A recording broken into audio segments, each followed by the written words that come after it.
So most thriller genres, they stick to shadows and low-key lighting, which is a typical convention of a thriller, as they add tension to a scene.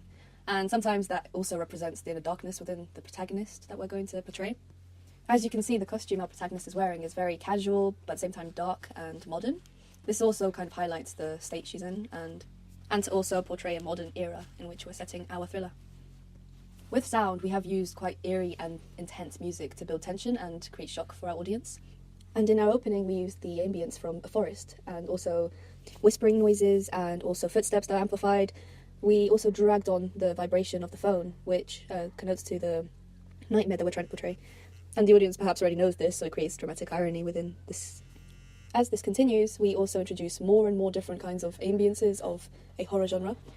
So with conventions, that's what we've been challenging, the fact that we are trying to stick with thriller, but at the same time introduce different elements of psychological and mystery at the same time as horror to create a very confusing but at the same time intriguing opening. With camera movement, in the beginning we saw that we had very shaky movements, which makes the audience realise that she is being watched, and also creates instability within the dream sequence, including the part where the audience are submerged into her point of view and we see a very shaky and disorientated movement of her eyes. These movements are important in the psychological thriller, but most psychological thrillers do have much quicker movements with cameras, which is something that I haven't included in my opening, so that's in a way being challenged in the sense that it's more slow-paced. At the same time, the music helps drive the opening quicker and more intensely. That is also just to make the audience feel the same tension and confusion.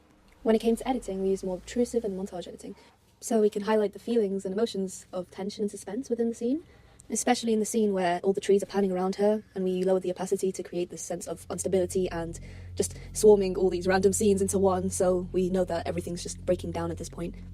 Another important convention of psychological thrillers are usually to do with flashbacks, and although we haven't really included the flashback aspect to it, we have included the sounds and the intention of showing the audience that there is a disbalance between what's real and what's not, so the illusion of reality becomes a very intense and suspicious but also intriguing aspect to our film.